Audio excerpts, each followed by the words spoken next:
Hello दोस्तों। आज हम सबसे पहले बात करने वाले हैं जो बिहार बोर्ड का जो मैथ्स का जो एग्ज़ाम होता है, एनुअल जो बोर्ड एग्ज़ाम होता है, तो 2022 में जो एग्ज़ाम हुआ है उसका हम ऑब्जेक्टिव क्वेश्चंस डिक्लेयर करने वाले हैं।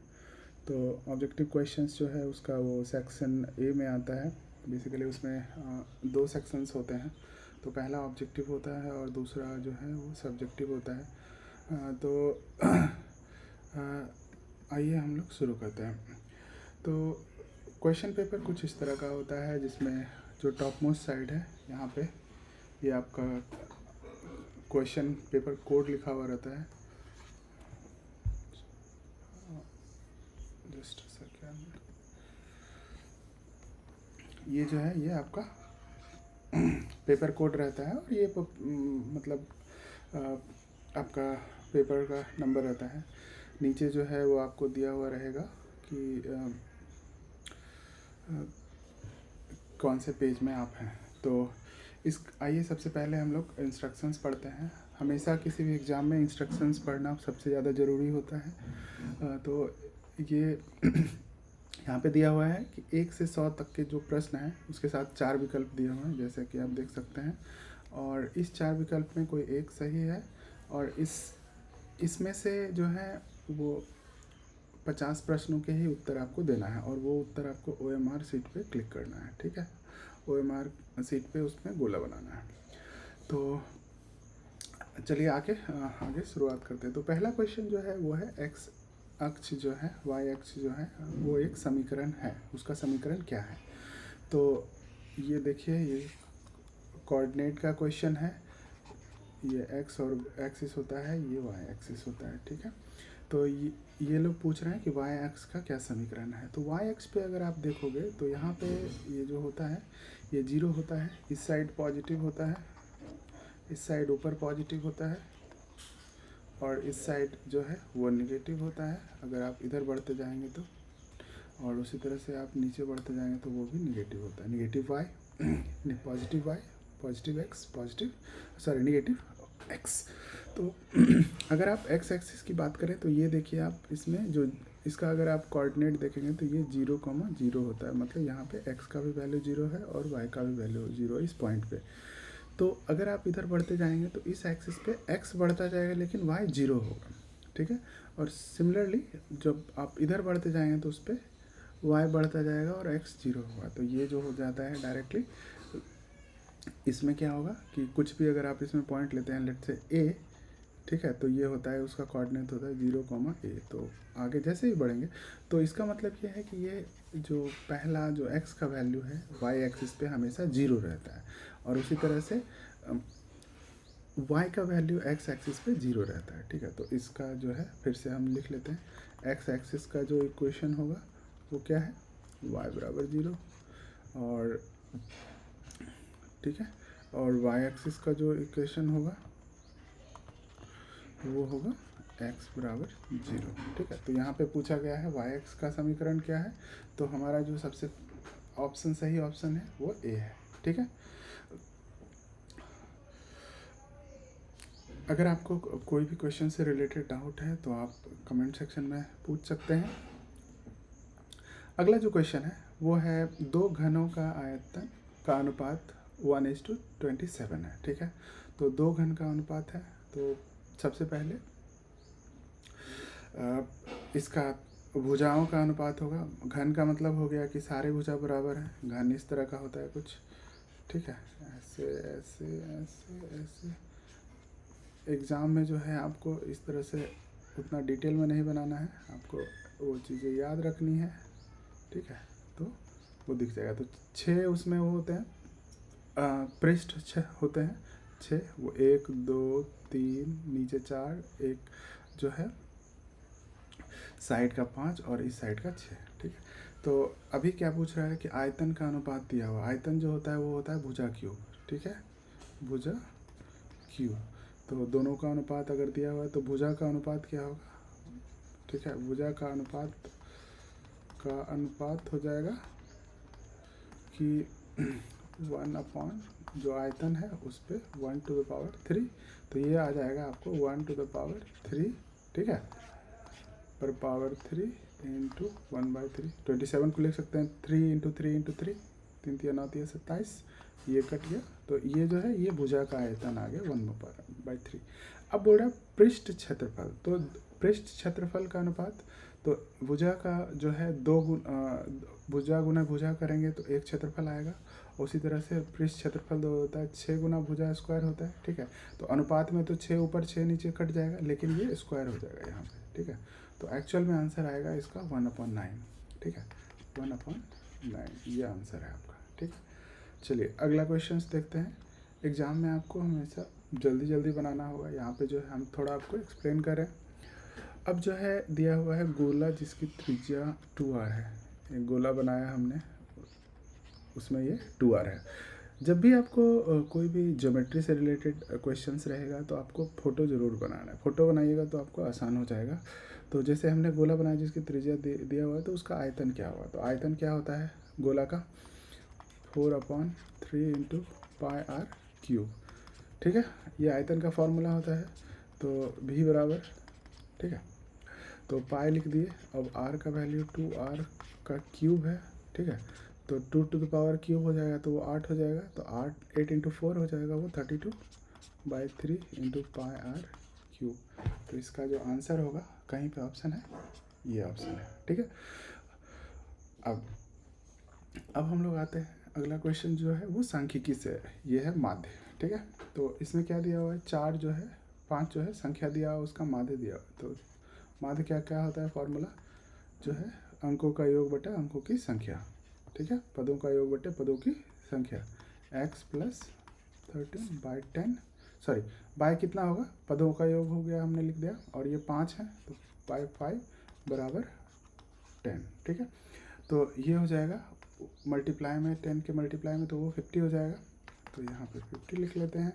यहाँ पे जोड़ दीजिए 6 8 14 13 27 और 9 36, 36 + x बराबर 50, x बराबर क्या हो जाएगा, ठीक है। अगला क्वेश्चन की तरफ बढ़ते हैं।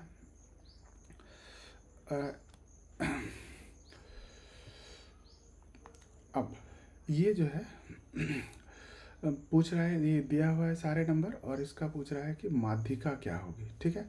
माध्यिका निकालने के लिए सबसे पहला रूल जो है वो ये है कि संख्या को जो है बढ़ते क्रम में लिख दीजिए, ठीक है। तो लिखिए यहाँ पे 5, ठीक है, 6, उसके बाद 8, उसके बाद 9, उसके बाद 15, उसके बाद 16, ठीक है, 21, 22, सॉरी 18 छूट गया, 18 को यहाँ लिख देते हैं, ठीक है, 18, 21, 22 और यहाँ पे 25, ठीक है। तो अगर आप देखें यहाँ पे कि ये सारे बढ़ते क्रम में हैं। अब मैच कर लीजिए कितना संख्या है यहाँ पे दिया हुआ, 1 2 3 है ना, 1 2 3 3 4 5 6 7 8 9, ठीक है, 1 2 3 4 5 6 7 8 9 10 क्यों हो गया, फिर से गिनते हैं, 4 हो गया, ओ 5 नहीं है, सॉरी 5 तो क्वेश्चन नंबर था, सॉरी माय बैड। तो इसमें 3 3 6 और ये 3 9। अब माध्यिका का ये होता है सबसे पहला रोल है, यहीं पे विद्यार्थी लोग गलती करते हैं कि इसमें जो माध्यिका में है सबसे पहले इसको हम लोग बढ़ते क्रम में लिख लिए। अब बढ़ते क्रम में जब लिख लेते हैं उसके बाद जो बीच वाला टर्म है वो हमें खोजना रहता है, ठीक है। तो बीच वाला टर्म कितना है, बीच वाला टर्म है 1 2 3 4 5 6, ठीक है, 7 8 9। तो 9 में आप वो करेंगे तो 4 इधर और 4 उधर, ठीक है, इधर 4 और ये इधर 4, ठीक है। अब जो है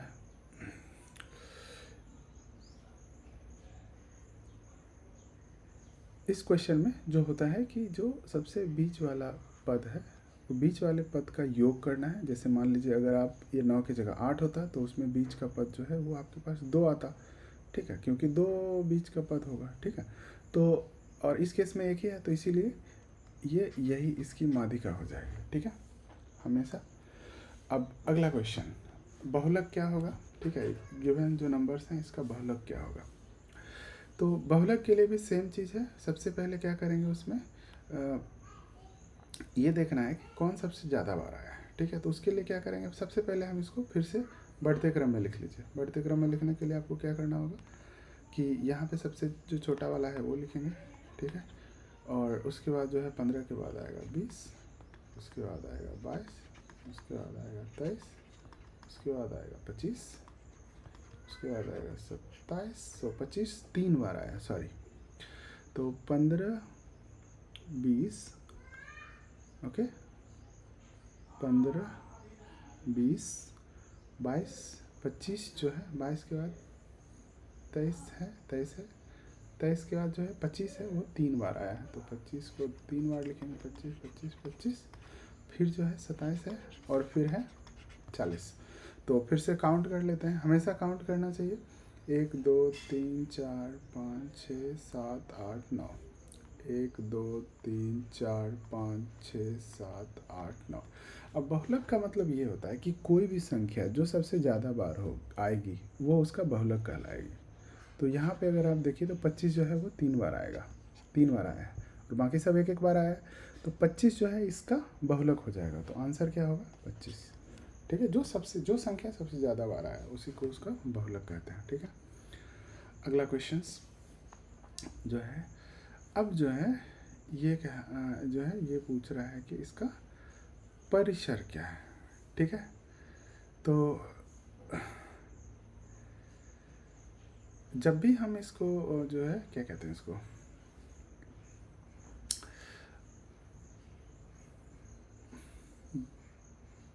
ओके, इस क्वेश्चन पे हम लोग आते हैं बाद में, ठीक है। इस क्वेश्चन पे हम लोग क्या करते हैं, बाद में आते हैं। उससे पहले हम इसको सॉल्व करते हैं, ठीक है। जो 130 to 150 का जो वर्क चिन्ह है, वर्क चिन्ह में क्या होता है, दोनों जो छोटा वाला वैल्यू है, सॉरी, और जो बड़ा वाला वैल्यू, उन दोनों का सम और उस बाय 2 होता है, ठीक है। तो 130 प्लस 150 डिवाइडेड बाय 2, तो ये हो जाएगा 280 बाय 2 बराबर, ठीक है। ये इसका बहुलक कहलाएगा। हम इस सांख्यिकी के क्वेश्चन पे आएंगे, उसमें थोड़ा टाइम लगेगा। चलिए आगे बढ़ते हैं। उसके बाद अब जो है बोल रहा है कि यदि 4 लगातार विषम संख्याओं का माध्य जो है 6 है तो सबसे बड़ी संख्या है, कैसे निकालेंगे इसमें। विषम संख्या जो है आप कैसे मान लेते हैं कि अगर x एक विषम संख्या है तो अगला विषम संख्या x प्लस 2 होगा, ठीक है। क्यों, क्योंकि मान लीजिए विषम संख्या कोई 3 है तो उसका अगला क्या होता है 5, तो 3 में 2 जोड़िएगा तो ना उसका अगला होगा 7, है ना। तो हम एक उदाहरण के तौर पे लिए थे इसको। तो इसी तरह से क्या होगा, x प्लस 2, फिर x प्लस 4, क्योंकि इसमें फिर 2 जोड़ेंगे, फिर x प्लस 6। तो ये हो गया 4 संख्या विषम संख्या, इसका माध्य। तो इन सभी का जो है क्या कर दीजिए, जोड़ दीजिए, ऐड, ठीक है, बाय 4, क्योंकि 4 ही संख्या है, बराबर कितना है 6। तो ये हो जाएगा वो 1 2 3 4, 4x हो गया, प्लस 2 4 6 12 हो गया, ठीक है। तो यहाँ पे ये इधर चला जाएगा, 24 हो गया, और 4x बराबर क्या हो गया 12, x बराबर क्या हो गया 3। लेकिन आपसे क्या पूछा है कि सबसे बड़ी संख्या क्या होगी, सबसे बड़ी संख्या, तो सबसे बड़ी संख्या x प्लस 6 होगा, हमारा विषम संख्या जो है सबसे बड़ी, क्योंकि x तो सबसे छोटा है। तो 3 प्लस 6 जो है ये कीजिएगा तो कितना आएगा 9, आपका आंसर जो है वो 9 आ गया, ठीक है। चलिए अब जो है निम्नलिखित में कौन सा केंद्रीय प्रवृत्ति का माप नहीं है। तो इसमें जो आएगा इसमें जो है माध्य में भी हम लोग बीच का वो यूज़ करते हैं, मीन निकालते हैं। तो मीन मतलब क्या कि सबका योग बाय सबकी संख्या, तो वो लगभग बीच का आता है, ठीक है। माध्यिका में तो हम एग्जैक्टली देखते ही हैं। बहुलक में ये केंद्रीय प्रवृत्ति नहीं होता है। केंद्रीय प्रवृत्ति का मतलब ये हो गया कि बहुत सारा नंबर दिया हुआ है, हम लोग बीच वाला का मान या बीच वाले को इंटरप्रेट किससे करते हैं। तो ये ऑप्शन आपका जो है, हाँ, तो माध्य जो है उसमें बीच वाला होता है, इसमें होता है बीच वाला, और इसमें जो है बीच वाला नहीं होता। मतलब यही है केंद्रीय प्रवृत्ति का माप कौन सा नहीं है, तो आंसर जो है आपका ये आ जाएगा, ठीक है। और इसमें भी होता है केंद्रीय प्रवृत्ति, ठीक है। तो इसमें ऑप्शन आएगा बहुलक, ठीक है। आगे बढ़ते हैं। अब बोला जाता है कि 1000 चक्कर लगाने में एक पहिया 88 किलोमीटर दूरी तय करता है। तो एक पहिया क्या कैसा होता है? वृत्ताकार होता है, ठीक है। तो वृत्ताकार जो है बोला जाता है कि 1000 चक्कर लगाने में। तो सबसे पहले याद रखिए कि एक चक्कर लगाने में जो है टोटल दूरी जो तय करता है कोई भी वृत्ताकार रिंग या वृत्ताकार पहिया, वो 2πr तय करता है। क्यों? क्योंकि जो इसकी परिधि है उतना ही एक बार घूमेगा, ठीक है। तो अब बोल रहा है कि ये 1000 चक्कर लगाया, तो 1000 से मल्टीप्लाई कर दीजिए। तो 1000 इंटू 2πr बराबर कितना? 88 किलोमीटर, ठीक है। तो मीटर में बदल देंगे इसको, तो 1000 से गुना कर देंगे इधर भी। तो इस तरफ का 1000 और इस तरफ का 1000 कट गया, ठीक है। अब जो है r का वैल्यू हो गया 2। अब पाई का वैल्यू कितना होता है? 22/7 लेंगे। 3.14 भी होता है, लेकिन यहाँ पे 22/7 लेंगे, क्योंकि यहाँ पे इधर दाएं साइड में 88 है, तो ये 22 से कहीं ना कहीं कटेगा। तो r का वैल्यू जो होगा 88 गुना 7 डिवाइडेड बाय 2 गुना 22। तो 22 चौक 88, 2 दूनी 4, 14 मीटर, क्योंकि हम मीटर में बदल चुके थे। तो ये आंसर ये आ जाएगा, ठीक है। चलिए, अब आपका त्रिकोणमिति का क्वेश्चन शुरू होता है, ठीक है। त्रिकोणमिति के क्वेश्चन में ये तो डायरेक्ट फॉर्मूला है cos 90 माइनस थीटा, तो ये हो जाएगा डायरेक्टली साइन थीटा। अब देखिए, थोड़ा सा इस फॉर्मूला को याद करने में अगर गड़बड़ी है तो थोड़ा सा समझ लीजिए, मैं समझा देता हूँ। देखिए, ये क्वाड्रेंट्स हैं सारे, ठीक है। ये फर्स्ट क्वाड्रेंट बोलते हैं इसको, ये फर्स्ट, ये सेकंड, थर्ड, ये फोर्थ, ठीक है। ये जो एंगल होता है यहाँ से यहाँ तक का, ये कितना होता है? 90 डिग्री होता है। फिर इधर 90 और हो गया, तो टोटल एंगल ये 180 डिग्री हो गया। तो 180 डिग्री वाला लाइन ये हो गया, ठीक। 270 डिग्री वाला लाइन ये हो गया, और वापस यहाँ पे पहुँच जाएगा तो ये 360 डिग्री या 0 डिग्री वाला लाइन ये हो गया, ठीक है। अब जो है बोला जा रहा है कि आपको 90 डिग्री माइनस थीटा, ठीक है। तो इसका मतलब ये है कि वो इस क्वाड्रेंट में लाई करेगा 90 डिग्री। तो 90 डिग्री पहले पहुंच गए, और फिर बोल रहा है माइनस, तो घट गए इधर, ठीक है। जब भी प्लस होता है, थीटा जो है हमेशा एंटी क्लॉकवाइज में, घड़ी के अपोजिट दिशा में जब आप जाएंगे तो ये क्या होता है? पॉजिटिव।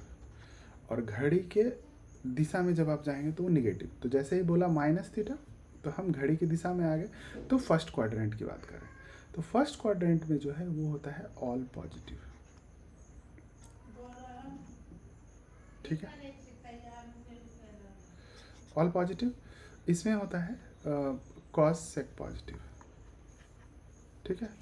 इसमें होता है टेन कॉट, ठीक है।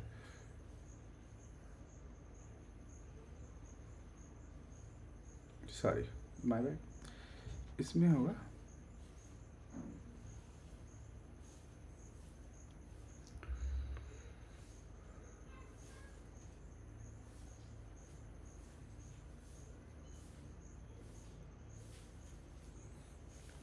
साइन और कॉसेक, सॉरी, ये जो कॉस और सेक आएगा वो इधर आएगा, ठीक है। अब देखिए हम ये कह रहे हैं कि जब भी 90 डिग्री और 270 डिग्री के प्लस और माइनस की बात होगी तो चेंज होगा। तो साइन हो जाएगा चेंज कॉस में, कॉस हो जाएगा चेंज साइन में, ठीक है। उसी तरह से कॉसेक और वो है कॉट है, ठीक है। तो अब अगर यहाँ पे 90 माइनस थीटा हुआ तो साइन कॉस बदल जाएगा साइन में, लेकिन चूंकि यहाँ पे सारे पॉजिटिव हैं तो हमेशा ये साइन थीटा पॉजिटिव आ जाएगा, ठीक है, ओके।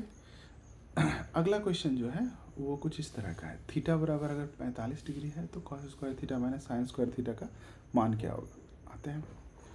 तो थीटा बराबर अगर 45 डिग्री है तो अगर आपको याद हो तो कॉस थीटा का वैल्यू, कॉस 45 का वैल्यू कितना होता है?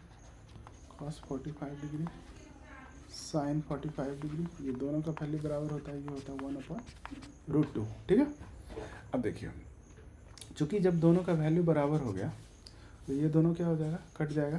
तो इसका आंसर क्या आ जाएगा? 0, ठीक है, क्योंकि थीटा बराबर 45 डिग्री है। तो 1/√2 का होल स्क्वायर माइनस 1/√2 का होल स्क्वायर, तो ये दोनों कट जाएगा, ये क्या हो जाएगा? 0। अब आगे बढ़ते हैं, किसका मान √2 के बराबर है, ठीक है। तो √2 के बराबर किसका होगा, तो साइन जो है ये एक्चुअली जो ऑप्शन में दिख रहा है आपको ये कॉसेक है, ठीक है। प्रिंटिंग मिस्टेक है, एग्ज़ाम में आपको कॉसेक लिखा हो रहेगा, ठीक है।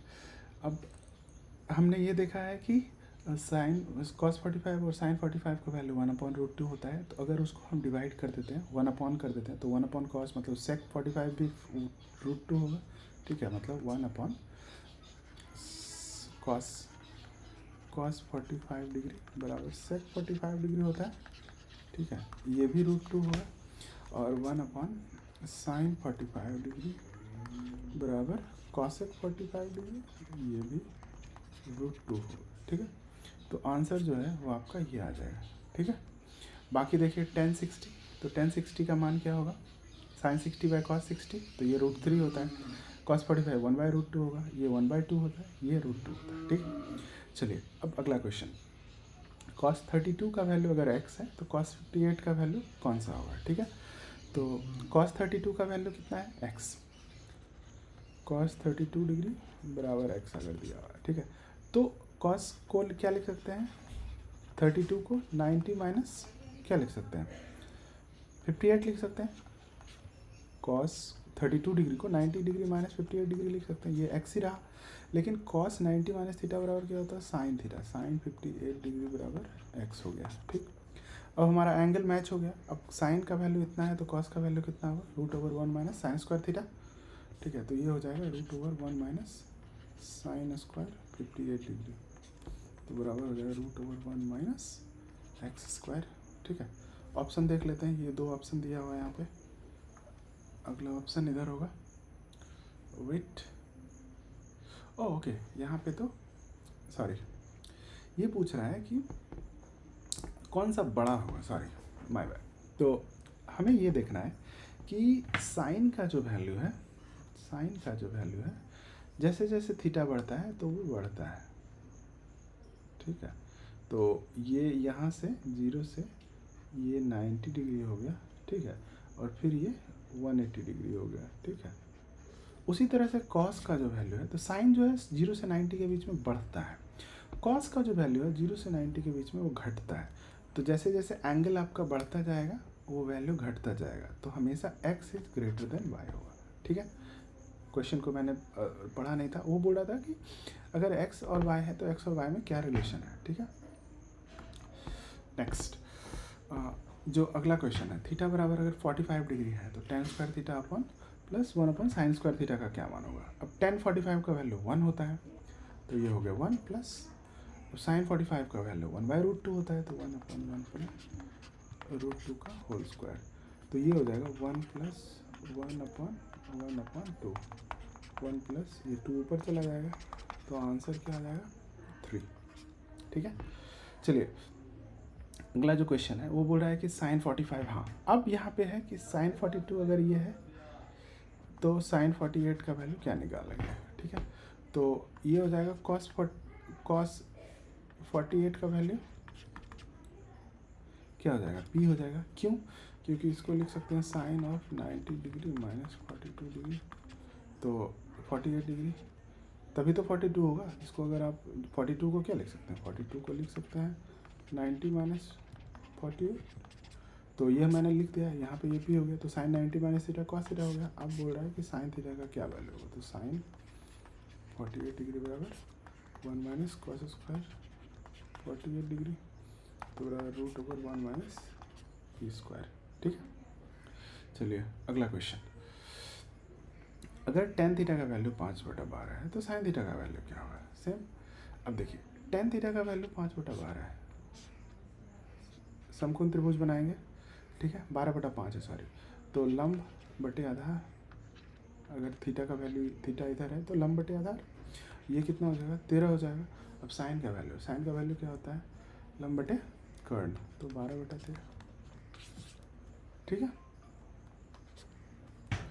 लंब बटे कर्ण, ये L हो गया, ये आधार हो गया, ये H हो गया, ठीक है। अब जो है अगला क्वेश्चन 19वां क्वेश्चन देखते हैं, ठीक है। tan थीटा का वैल्यू p/q है, ठीक है। तो इसका, तो इसमें क्या करेंगे, ऊपर नीचे कॉस से भाग दे दीजिए, ठीक है। तो आपको देखिएगा 10 में कुछ आएगा तो p इंटू टेन थीटा हो जाएगा माइनस q हो जाएगा, और इधर हो जाएगा p into tan theta plus q हो जाएगा। ये होगा कॉस थीटा से ऊपर नीचे भाग देने पे। अब टेन थीटा का वैल्यू इधर रख दीजिए, तो p square upon q minus q, p square upon q plus q, ठीक है। तो आंसर हो जाएगा p square minus q square divide by p square plus q square, q cut जाएगा नीचे वाला, ठीक है। तो आंसर आ जाएगा। चलिए आगे देखते हैं, आगे है आंसर या नहीं। चलिए ये आंसर है, ठीक है। चलिए अगला question, 1 plus cot square theta minus cos 1 minus cos square theta. तो ये जो है सारा आपका ट्रिगोनोमेट्री का क्वेश्चन चल रहा है, ठीक है। तो ये क्या होता है, cos square theta minus cot square theta बराबर 1 होता है। तो 1 प्लस कॉट स्क्वायर थीटा हो क्या हो गया, कॉस स्क्वायर थीटा हो गया। ये सब फॉर्मूला जो है आपको याद रखना है। और 1 माइनस कॉस स्क्वायर थीटा जो है वो साइन स्क्वायर थीटा हो गया, ठीक है। तो कॉस स्क्वायर थीटा बराबर क्या होता है, 1 upon sine square theta into sine square theta, cut गया, वैल्यू क्या हो गया 1, ठीक है। अच्छा, अब बोल रहा है अगर यदि भाग एल्गोरिदम में, डिवीजन एल्गोरिदम में ए बराबर ये दिया हुआ है ए बी आर का वैल्यू, तो क्यू का वैल्यू निकालना है, ठीक है। क्या बोल रहा है कि ए बराबर 37 है, इसको तो वैल्यू रख के भी निकाल सकते हैं, वैसे एल्गोरिदम जो है उससे भी बना सकते हैं। 4 गुना क्यू प्लस 1, ठीक है। कुछ नहीं करना है, ये 1 इधर चला जाएगा तो 36 हो जाएगा, 4 इंटू क्यू, क्यू का वैल्यू 9 आ जाएगा, ठीक है। चलिए अब बोल रहा है कि 156 के अभाज्य गुणनखंड में 2 का घातांक क्या है, ठीक है। तो अभाज्य गुणनखंड 156 का निकालिएगा आप, ठीक है। तो करते हैं, तो 2 से डिवाइड होता जाएगा। 156 को अगर आप करिएगा 2, ठीक है, 78 39 3 13, ठीक है, ऐसे करके हो गया 39 78। तो 2 का घातांक क्या होगा, तो इसको क्या लिखते हैं, बराबर 2 का होल स्क्वायर इंटू 3 इंटू 13। तो 2 का घातांक कितना हुआ 2, ठीक है। ये ऑप्शन हो गया सही। कौन सा अपरिमेय संख्या नहीं है, अपरिमेय संख्या बता देते हैं आपको। अपरिमेय संख्या का क्या मतलब होता है कि जो संख्या जो है, ठीक है, रूट में नहीं हो, मतलब रूट को आप तोड़ा नहीं जा सकता। तो यहाँ तो बोलोगे कि आप सारा तो रूट में है, अगर लेकिन अगर आप गौर से देखोगे, जैसे इसमें है, इसको कुछ और सिंप्लीफाई नहीं कर सकते, इसको भी कुछ और सिंप्लीफाई नहीं कर सकते, इसको भी नहीं कर सकते, ठीक। या फिर करेंगे भी तो इसमें क्या होगा, √15/5 आ जाएगा अगर नीचे वाला वो करेंगे। लेकिन अगर आप इसको सिंप्लीफाई करने जाओगे तो ये हो सकता है सिंप्लीफाई, कैसे, √12 डिवाइड बाय √3 है, ठीक है।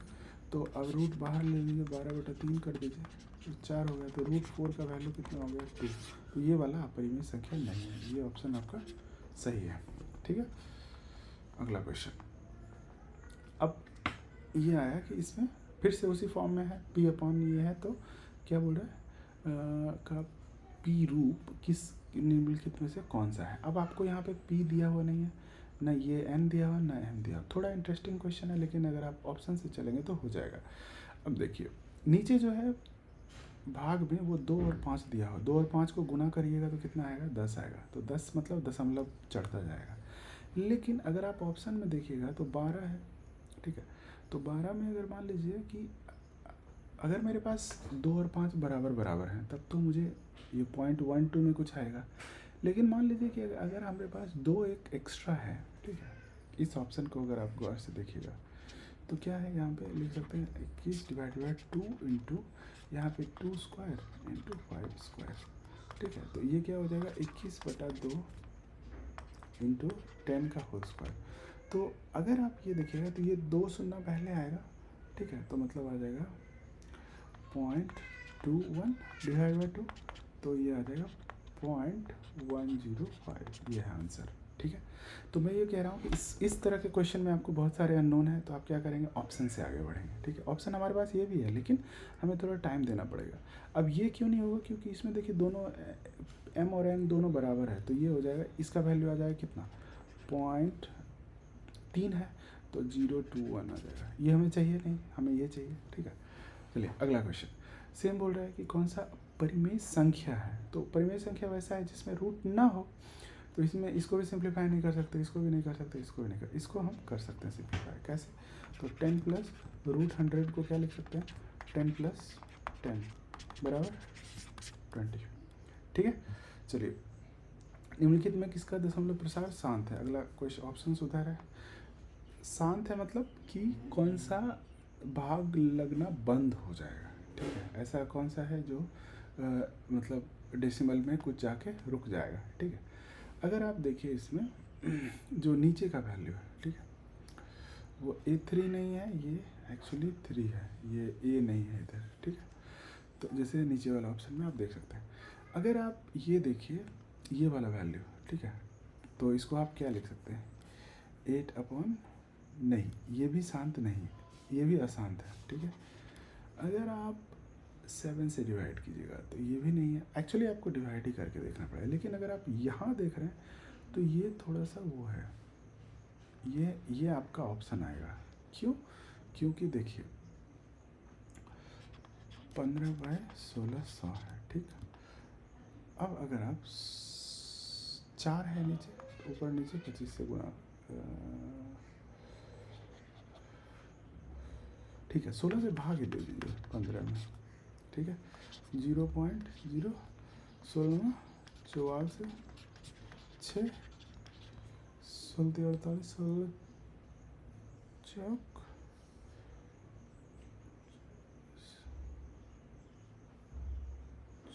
64, तो 3 बार में लगाइए 48, 12 120। ठीक है, 16 25 80, 16 96, 16 72 से 8 0, 16 25 80 आगे। तो ऑप्शन जो है वो आपका ए आएगा। ठीक है, इस क्वेश्चन में आप यहाँ पे ये HCF और LCM लिखा हुआ है। ठीक है, तो ये होता है कि HCF इंटू LCM बराबर दोनों नंबर का मल्टीप्लिकेशन।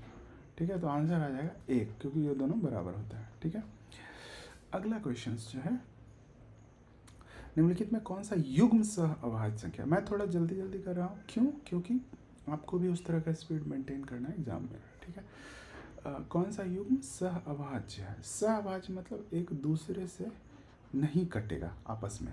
ठीक है, तो ये तो कटेगा, 7 दूनी 14, 7 पचे 35। ये कटेगा क्या? ये नहीं कटेगा, तो ऑप्शन ये आएगा। बाकी का 2 ऑप्शन भी देख लेंगे कि वो कटता है कि नहीं। हाँ, ये कटता है, 13 चौक 52, और इसमें 7 से कटता है, 7 21, 62 84, तो ये भी कटेगा। तो ऑप्शन जो आएगा वो क्या आएगा? ये वाला। ठीक है, चलिए, कौन सी यौगिक संख्या है? यौगिक संख्या का मतलब ये होता है कि किसको आप भाग नहीं दे सकते हैं किसी नंबर से, तो यौगिक, हाँ, भाग दे सकते हैं, वो यौगिक संख्या हो। जैसे 11 को किसी और से आप डिवाइड नहीं कर सकते, 31 को भी नहीं कर सकते, 41 को भी नहीं कर सकते। ऑप्शन क्या आ जाएगा?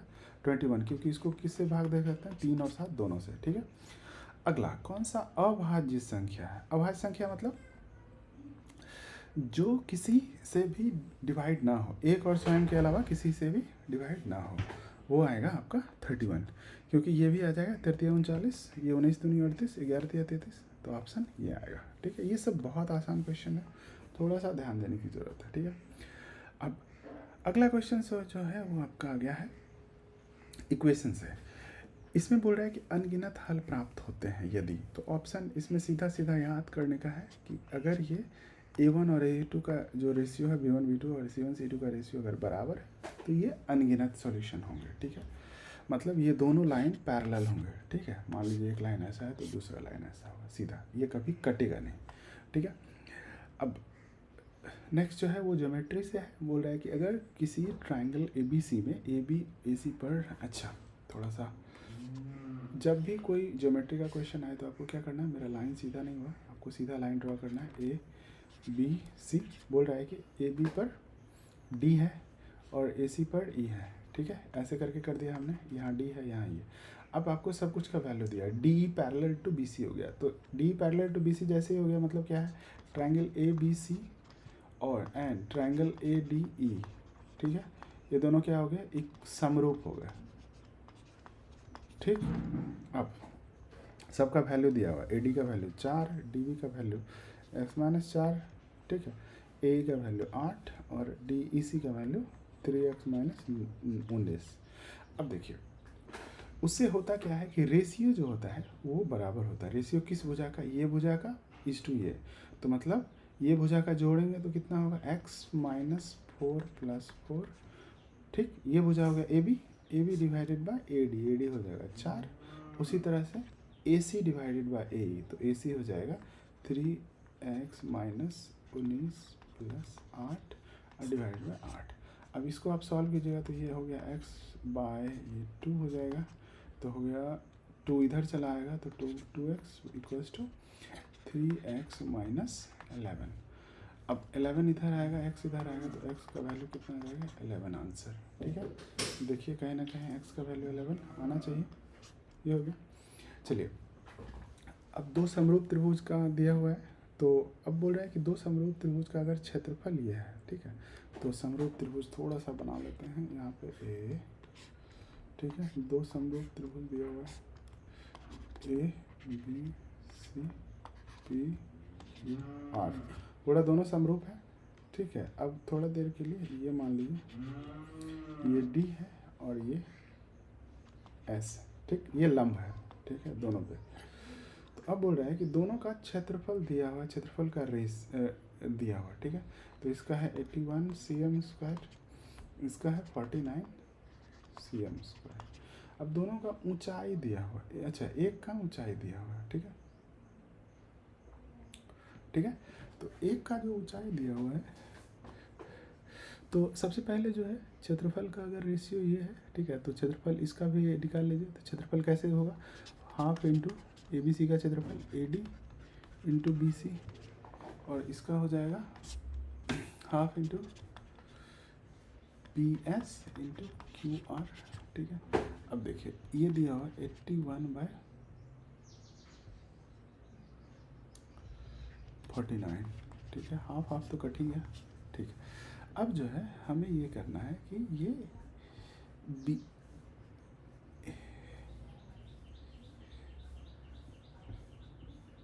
हाँ, ये भी, ये दोनों भी जो है ना ये इसका बराबर होता है, ठीक है। मतलब जो ये भुजा का वो है, ये B C upon Q R जो होगा वो होगा A D upon P S, ठीक है।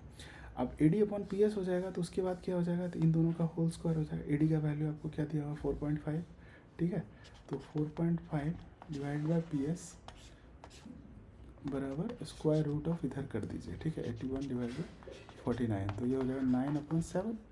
अब इधर मल्टीप्लाई कर दीजिए, पी एस बराबर 4.5 इंटू 7 डिवाइड बाई 9, ये 2 से कटेगा और 7/2 आ गया, तो ये आ गया 7/2, ये 3.5 सेंटीमीटर आ गया आंसर आपका, ठीक है। थोड़ा सा ट्रिकी क्वेश्चन था लेकिन इसमें वो है। अगला समचतुर्भुज का विकर्ण दिया हुआ है, समचतुर्भुज ऐसे ड्रॉ करते हैं, दोनों का विकर्ण दिया हुआ है, ये सबसे बड़ा रूल जो होता है कि ये समचतुर्भुज के विकर्ण जो है एक दूसरे को समकोण पर विभाजित करते हैं, मतलब इक्वी, मतलब दे ये बराबर ये है, ठीक है। तो मान लीजिए अगर ये बड़ा वाला 8 है तो ये 4 हो गया, ये भी 4 हो गया, ये 3 हो गया, ये भी 3 हो गया, ठीक है। तो ये समकोण त्रिभुज है तो ये 5 हो गया, ये 5 हो गया, ये 5 हो गया, ये 5 हो गया, ठीक है। तो क्या बोल रहा है, भुजा क्या होगा, नहीं उसमें बोल रहा है कि हाँ ईच साइड ऑफ दिस, ठीक है, प्रत्येक भुजाएं तो 5 सेंटीमीटर, ठीक है।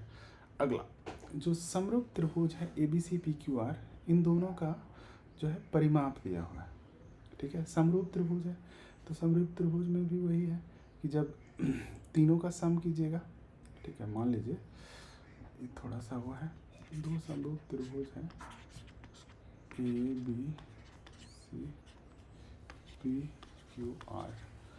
अब देखिए ए बी बटा पी क्यू बराबर ए सी बटा पी आर बराबर बी सी बटा क्यू आर, ये तीनों अगर बराबर है, मान लीजिए ये के है, ठीक है। तो अब क्या हो जाएगा, ए बी बराबर के into P Q, B C A C बराबर के into P R, B C बराबर के इंटू क्यू आर, तीनों को जोड़ दीजिए तो A B plus A C plus B C बराबर के into P Q plus Q P R plus Q R. ठीक है, तो ये क्या हो जाएगा, ये इसका परिमाप है और ये दूसरे ट्रायंगल का परिमाप है, दोनों दिया हुआ है। तो क्या पूछ रहा है आपको, पी क्यू बराबर अगर 10 है, ठीक है, क्या बोला है कि अगर आपको के का वैल्यू हमें नहीं पता, ठीक है, तो दोनों परिमाप से के का वैल्यू निकाल लीजिए। तो परिमाप कितना दिया हुआ है बेसिक 36 बराबर के इंटू 24, के बराबर हो गया 1.5, ये इधर गया 24, 12 दूनी 24, 12 3 36, 1.5। अब पूछ रहा है कि पी क्यू दिया हुआ है, पी क्यू दिया हुआ तो ए बी का वैल्यू, तो ए बी का वैल्यू बराबर के इंटू पी क्यू, और पी क्यू का ए बी का वैल्यू बराबर 1.5 इंटू पी क्यू का वैल्यू 15 सेंटीमीटर आ गया आंसर। ठीक है, अगला क्वेश्चन, समबाहु त्रिभुज का क्षेत्रफल। ठीक है, समबाहु त्रिभुज का क्षेत्रफल, तो इसमें क्या होता है, √3/4 गुना भुजा स्क्वायर। ठीक है, ठीक है, तो भुजा स्क्वायर कर दीजिए √3, जस्ट अ मिनट,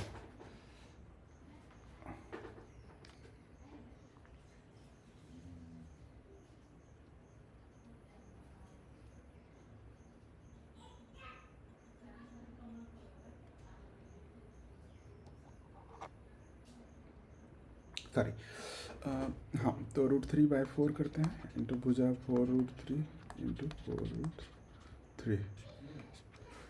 ठीक है, तो ये हो गया 12√3 सेंटीमीटर। ये क्या हो गया, वो क्षेत्रफल उतना दिया, सॉरी माय बैड,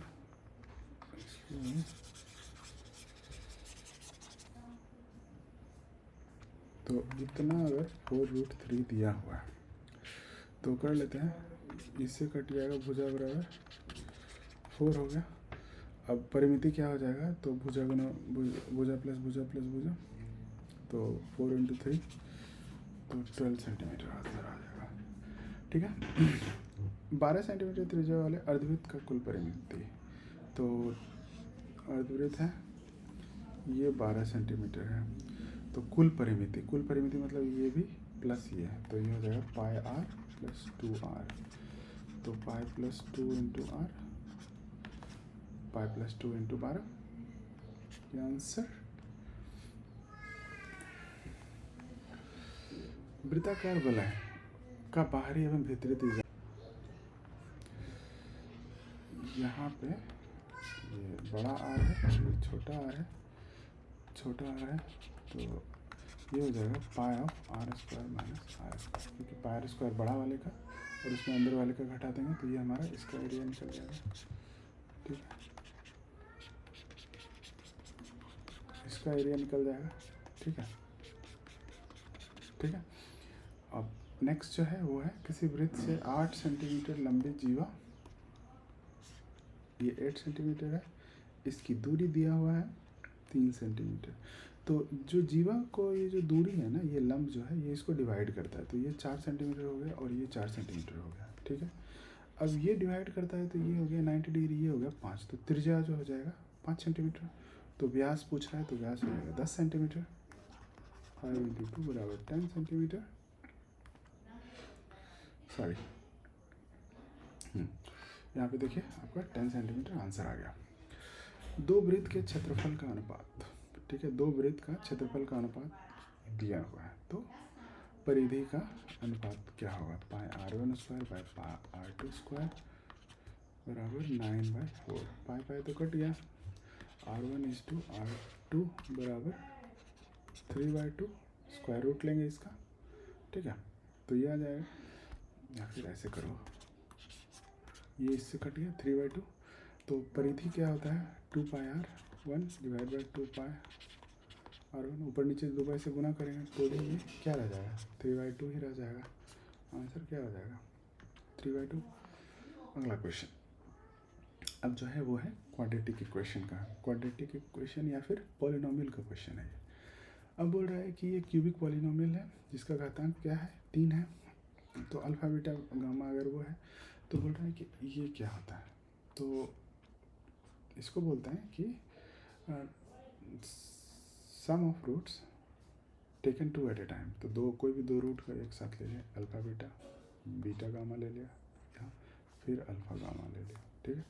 तो इसमें क्या होता है कि इसे मान लीजिए जनरल इक्वेशन क्या होता है, A X cube plus B X square plus C X plus D, ठीक है।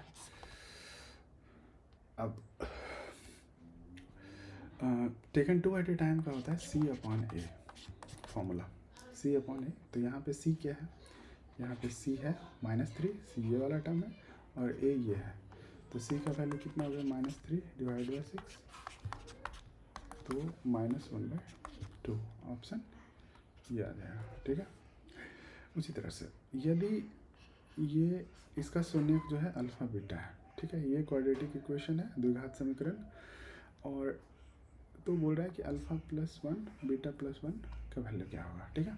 इसमें कुछ नहीं करना है, उसको पहले एक्सपेंड करना है। -3 -5 बराबर 0, तो हो गया एक्स स्क्वायर -3x -8 बराबर 0। अब इसको भी एक्सपेंड करेंगे, तो मल्टीप्लाई कीजिए अल्फ़ा को बीटा से, अल्फ़ा बीटा प्लस अल्फ़ा, फिर बीटा को सॉरी 1 को, तो 1 को बीटा से बीटा प्लस 1।